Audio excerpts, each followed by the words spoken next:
The Vino Geek Podcast, wine from a Kiwi perspective.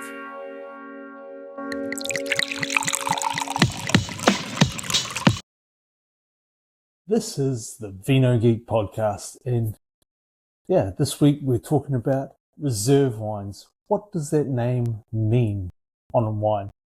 I initially thought that this episode would be about the 2023 vintage and what to expect with those wines and how they are looking and how they're going to perform at this stage. I picked a wine that's good reputation, their reserve level, so around that sort of $30 price point, and thinking, that's a good sort of benchmark just to see whether the 23 reads from the Hawke's Bay and see how they mesh and fit. And unfortunately, it wasn't up to what I would consider a reserve wine from that producer. I think that producer makes much better wine normally, and I understand financial reasons and everything else, but if the wine's not good enough, do not put it in the bottle. Put it in your supermarket brand or create another brand and just chuck it in there, because it just hurts your brand when you make a wine and you put a reserve tag on it and it's not a reserve wine. It reflects badly on you.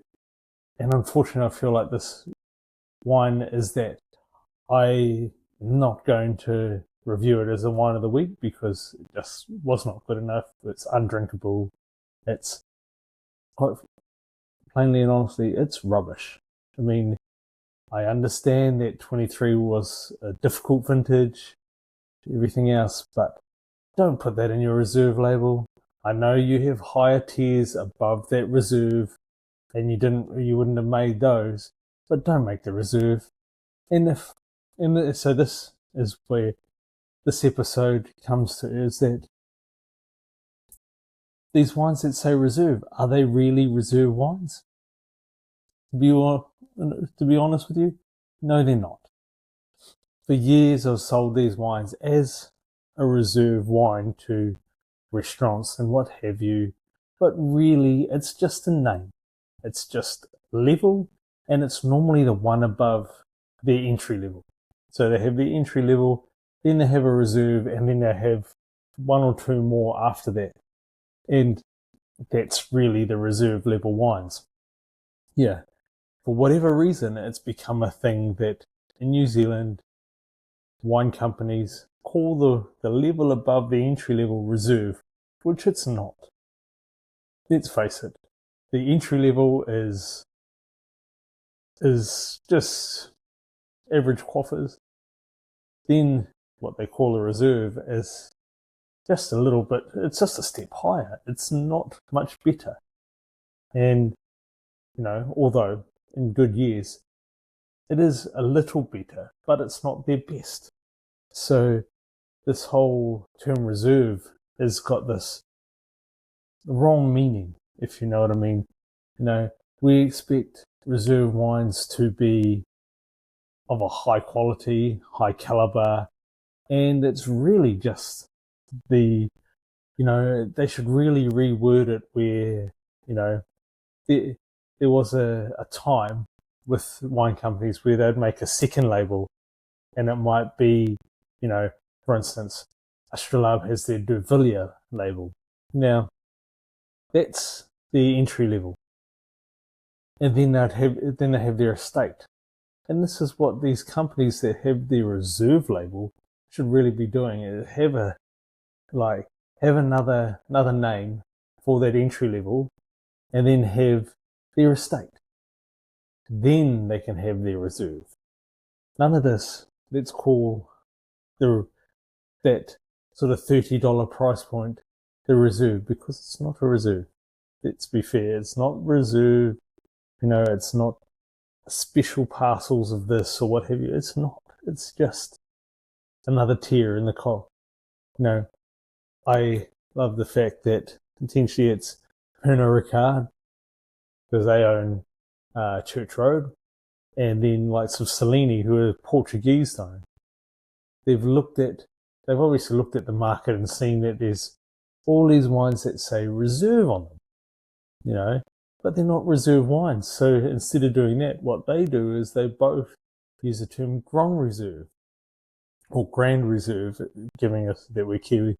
And Church Road Grand Reserve is reserve, what you'd deem reserve level. It's high quality wine. The tier that would be considered reserve by these other standards that a lot of other producers use is the McDonald's series. They've gone, no, we'll call it the McDonald's series. That's just the tier above the estate, but it's not reserve. And then we'll call it Grand Reserve, or Grand Reserve, so it separates themselves from all these other ones that use reserve, and it's not reserve. Yeah, something to, and that's the thing, like in France, and actually, so yeah, in something that is another term that is used that people think means reserve, and it's mainly for bubbles, is cuvee. Cuvee is not a term that means reserve. In French, it literally just means the batch, the type, the wine, It's derived from the word cuve, which is another name for a tank or a vat. So this whole notion that you see, reserve, brut cuvee, it must be special. No. They've told you that, but that's not the case. Brut means dry, cuvee just means wine. So it's brut wine, not reserve bubbles. In France, what they use to denote reserve is cru, the CRU. That, if you see that on a wine, that means it's reserve level. That's their reserve level. That's their standard. Across the board, all over the country, cru is the standard for reserve wines. Other than that, it's village level or vin de pays, which is just, quite, it's the stuff we really see, and if we see it, it's just called Merlot or what have you, or, they don't actually call it by its village or its region. It's just, looks like a New World wine, but from France, which makes it seem cool because it's from France, but it's really just bulk wine. This whole notion that France, the wine is better quality, is complete rubbish. If you hear anybody tell you that Kiwi wine isn't as good as French wine, it's completely false. The wines are made the same. It's literally that these people have drank so much rubbish Kiwi wine, and they're comparing the rubbish Kiwi wine to the better French wine that they had over there in France, which is the better French wine, but it's changed a bit now, but was the same price as the average stuff in New Zealand because of economies of scale and everything else. You can pick up some great wine, but that's the thing. The best wine in France is still ludicrously expensive. And there's a whole bunch of wine that we just don't see because we don't need to see it, because we've, the market is for French wine. We can't literally accommodate more French wine in New Zealand. If we could, just for an example, if you ever look on a map, and what I'll do is I'll actually include in here, just at this stage, a little picture of Bordeaux on a French map. It is tiny, as you will see there, and it is tiny, and it produces 6 times more wine than New Zealand. And you consider the size of France and how many regions are in France and how much wine they produce. It's not all of a high level. It's not all cru level. It's not all village level. It's $2 plonk. It's really, there's some rough and ready wines out there from France as well. They just, they've just done a really good job of telling you that they don't make that wine when they do. So if you ever hear people say that it's better, it's not. At the end of the day, this whole reserve label thing, some producers do use the reserve in the right way. For instance, Gibson Valley, they always made a reserve wine and it sits right up the top there, above their estate, which is great. That's what it should be. None of this sitting in the reserve here and then you have tiers above it, which these other producers do. That's just wrong because you're telling a lie. You're saying that this wine is reserve when it's not. And that's the thing, like, all good and well when it's a brilliant vintage and all the wine you're making is really good quality, you can get away with it. But when the vintage is not good and you're putting wine into that label, it's really bad for you. And as I said, I'm not going to tell you who the producer is because I actually respect what they do and I generally like the quality of the wine and the wines they make. But, yeah, this wine was just, not right.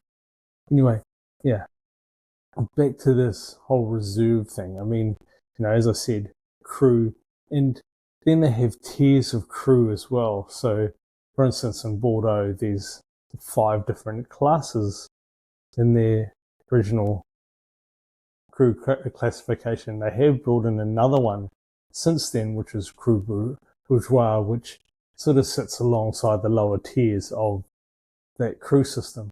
So there's even tiers in the reserve level of wines.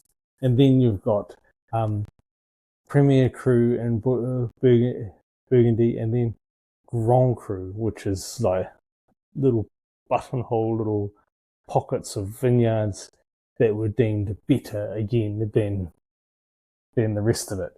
So,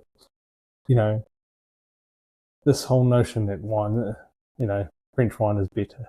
It is if you buy the cru level wines. What to note too is in New Zealand there is a wine company, and I've talked about their wines before, Cru Wines from Smith and Chef. The wines are high quality and they actually pitch themselves up higher to denote that the wines are of a cru level because they are. They are really genuinely reserve level wines. And so, and the thing with true reserve level wines, and this is what, most of you will know this, but what really separates wine, from the estate wine, there's several different factors, but it all starts off, obviously, in the vineyard. They get the best quality fruit, and they'll hand pick the best parcels of fruit to produce the best wines from the best vineyards. And the rest, depending on the producer, will be machine harvested, And so they're getting, the fruit is not pristine. And then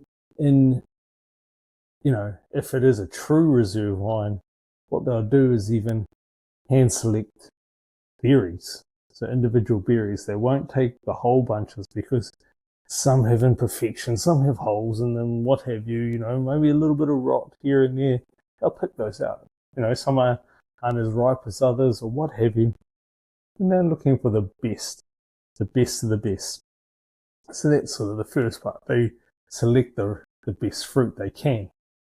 Next is when they start to press the wines. I mean, red's a different story because they ferment on the skins, but whites, the stuff that comes out of the press straight away, that's the best juice.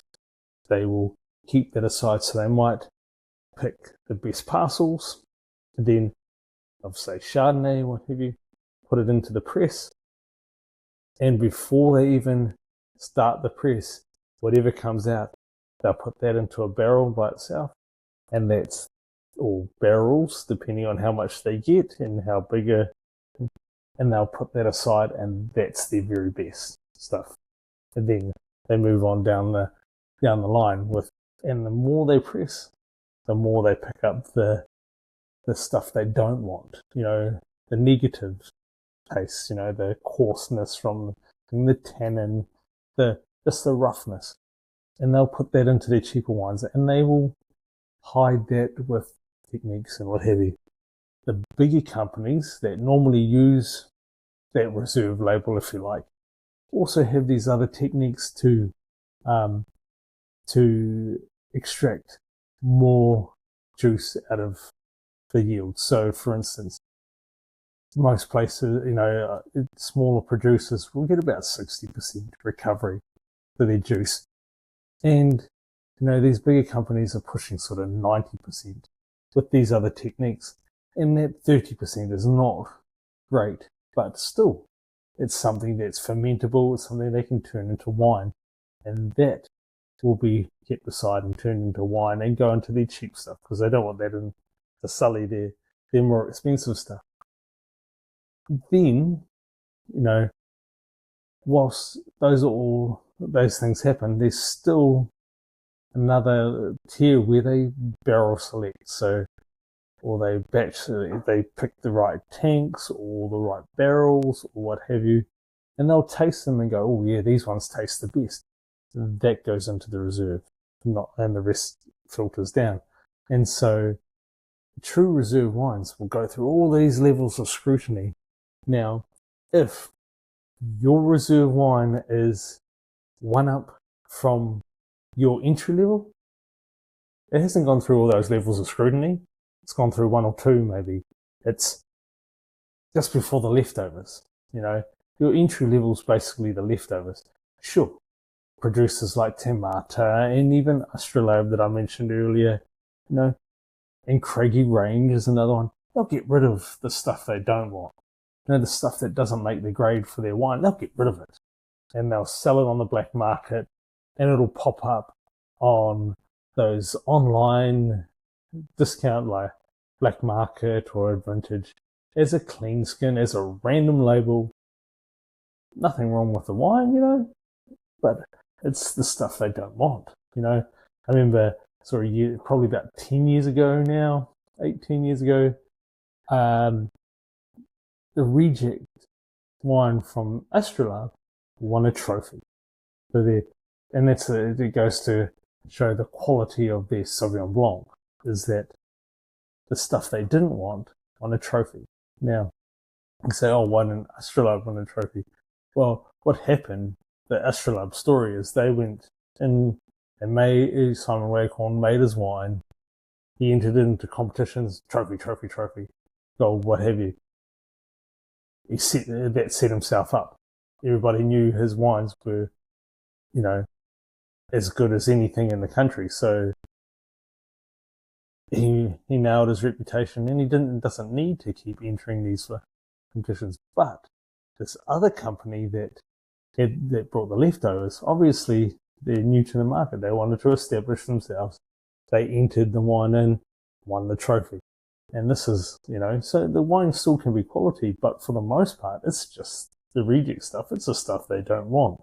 And this is how, this is what we've got to bear in mind, is that these reserve wines aren't necessarily reserved because, they've still got another couple of tiers of wine above them.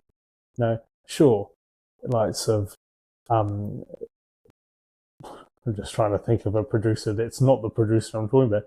For instance, Craigie Range, they might not make their Prestige series, their Sophia, their La Sol, their Aroha in poorer vintages. And everything will just come down a tier to their Syrah and then down and out the door.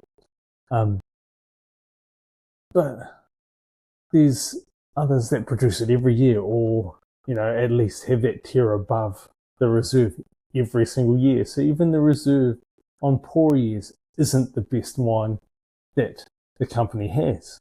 So, yeah, and again, still, if it's not even close to reserve level, don't put it in the reserve. Get rid of it. Just dump it into the supermarket, as I said. Produce another label. Chuck it in that other label. just get rid of it because it just hurts your brand.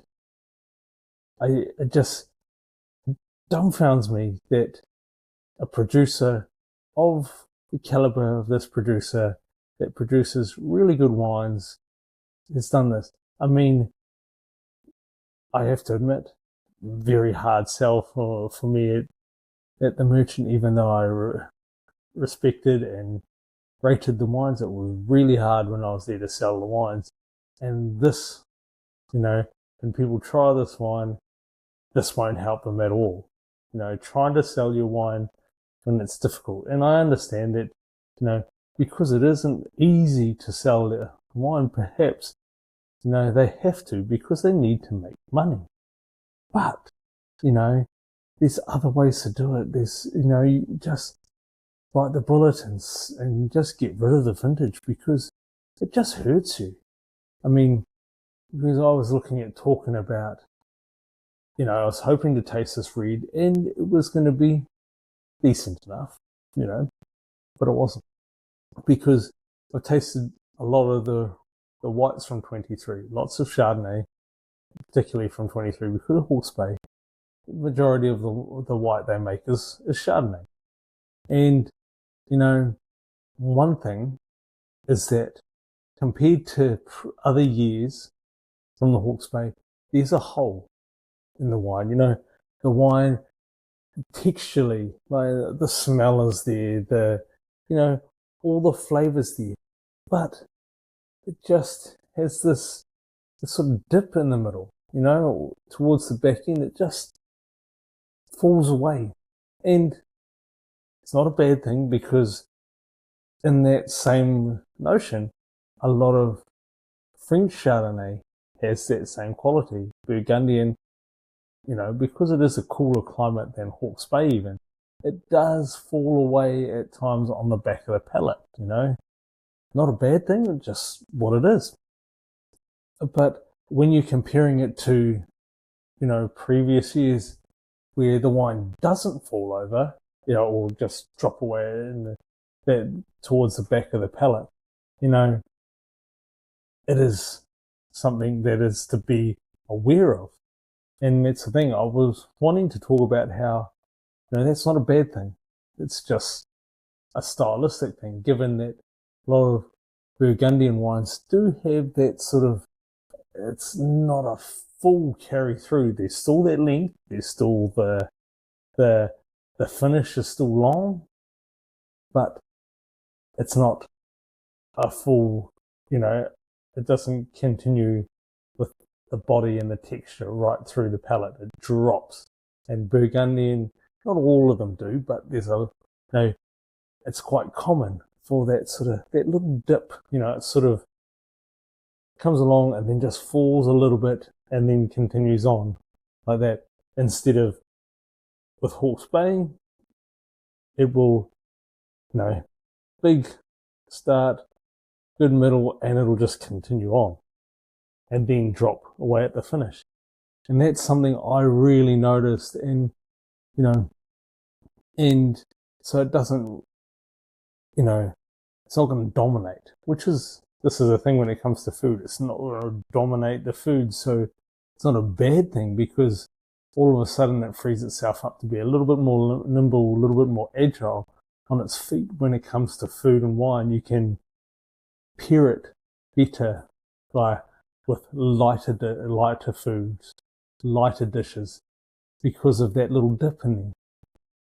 There is one exception that I did have that I couldn't believe that it was a 23 Chardonnay, and it was one of my white wines of the year last year. It was the Chateau Garage Lyons Vineyard Chardonnay, and I've talked about the 24 because I think the Lyons Vineyard, great vineyard, makes delicious wine.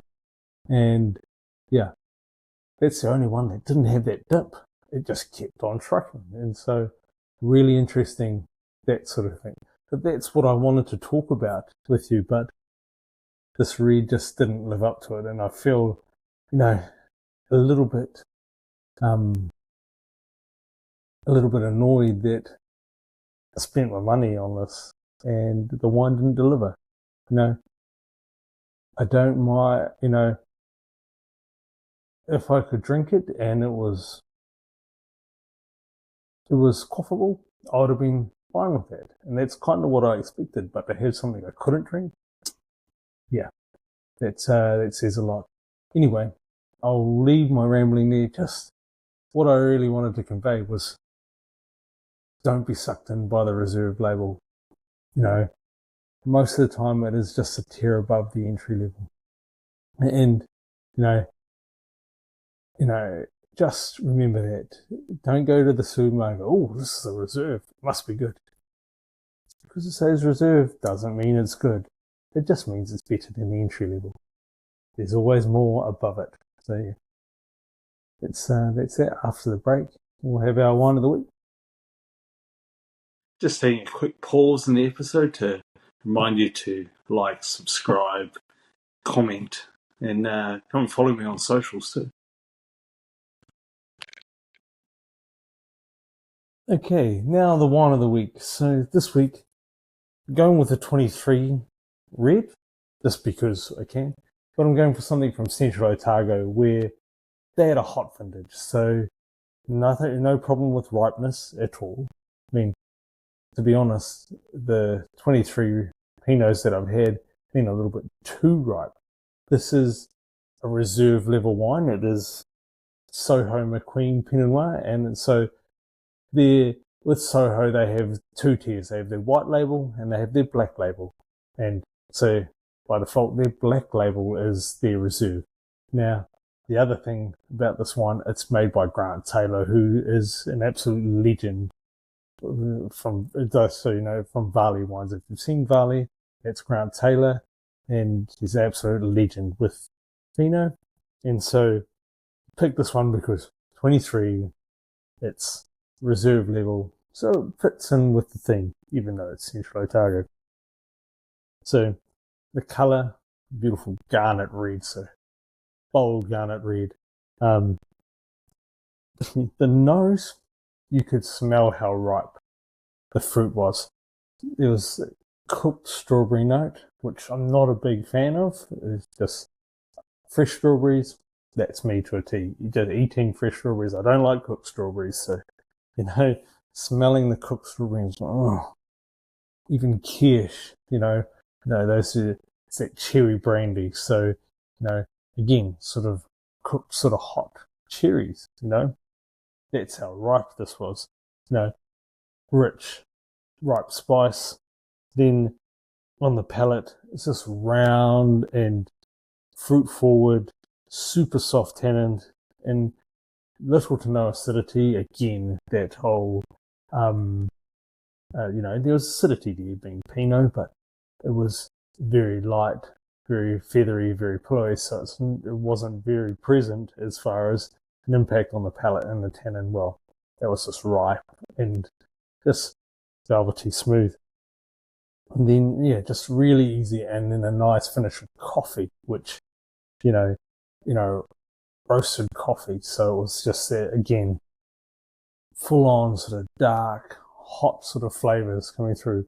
I mean, overall, delicious little wine, delicious drinking wine, but nothing really sort of standing up and saying, hey, this is special, because for me, Pinot is a cool climate variety. It should have a little bit of angularity. It should have a little bit of acidity kicking in there. It should have a little bit of green sort of stalkiness or what have you.